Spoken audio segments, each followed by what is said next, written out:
Well, Jim was a very intelligent, bright young man and behaved himself pretty well, really.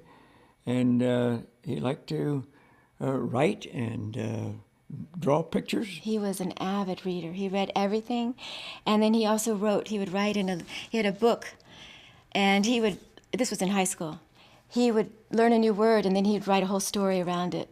So his vocabulary was incredible.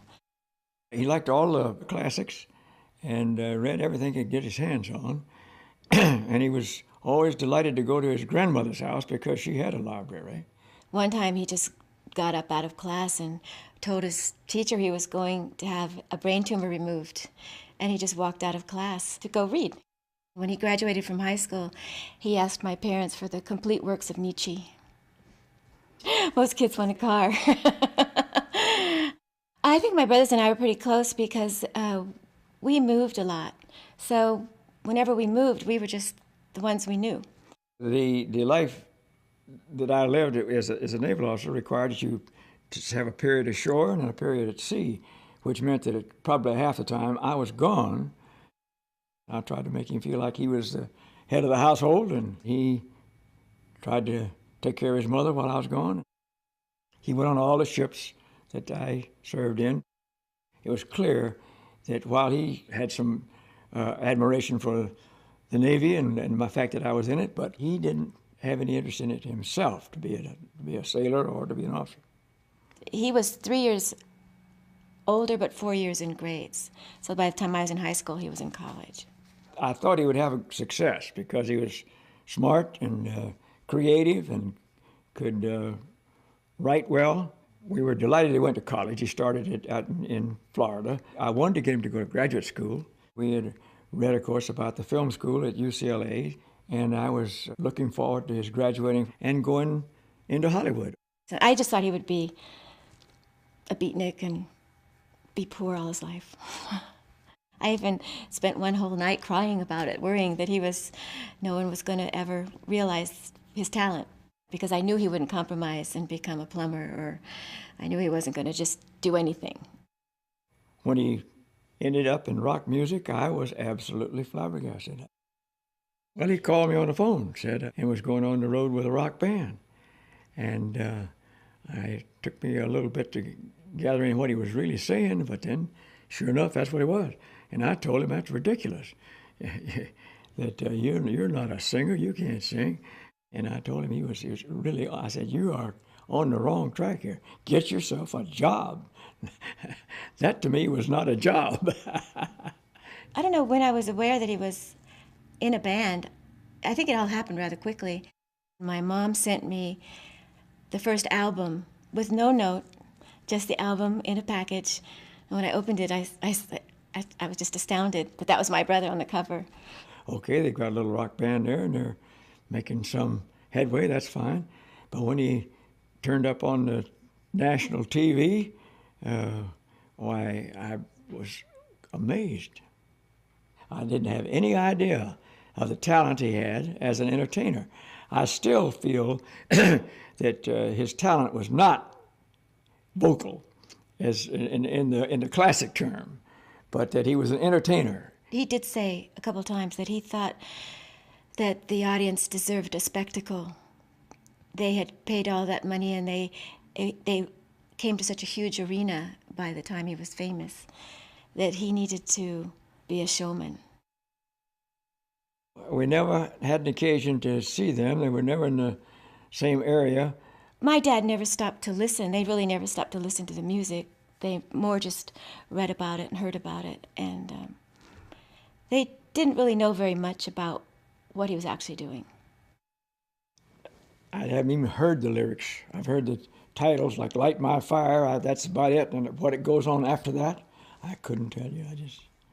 I'm afraid I'm a very poor interpreter of his talent.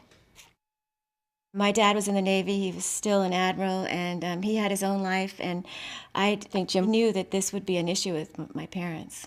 And I think he just separated himself completely. Well, I didn't know Jim very well after he left home. We didn't see him much. So I didn't have a chance to really appraise his mental attitude in his last years. He did tell me one time he didn't want to sing Light My Fire again. He didn't want to do what the audiences wanted to hear from him. And when he wanted to do his poetry, they didn't want to listen. So I don't know if he thought fame was getting him what he wanted. I think Jim went to Paris to escape what he had in the United States, to gain his own freedom, allowing him to do his own writing and experience something new.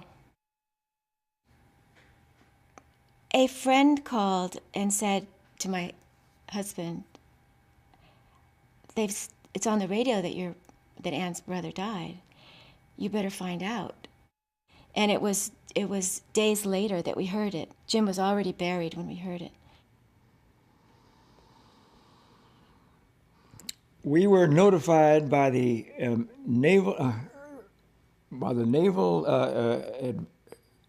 attaché at the embassy in Paris, sent me a message and said that Jim had died of a heart attack in a Paris hospital. Losing him was awful. It was just awful, and it took me a long, long time to get over it, and it was hard, partly because of all the speculation that maybe he wasn't dead. Deep in your heart, you thought, oh, well, he would have done something like that.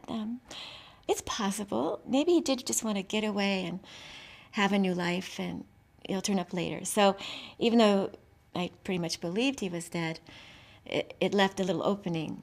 I was impressed with the fact that here is my son being interred really quite honorably into the great cemetery in Paris, and made you realize how well known and how well liked he was.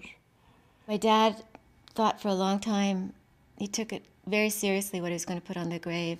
I went back to my Greek teacher and I said, what we're looking for is something for the gravestone which sums up his philosophy. So he put in Greek, true to his own destiny or true to his own spirit. And I thought that was just the perfect thing to put on his tombstone. He went his own way, and he was true to his own ambition, to his own aspirations. And that was his goal in life, and he made it. I would like him to be remembered for his poetry and his music and his living his life his way.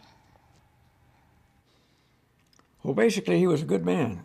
He's a good, solid citizen. He had moral and ethical standards that were very high, and I think he was just somebody you would like to know.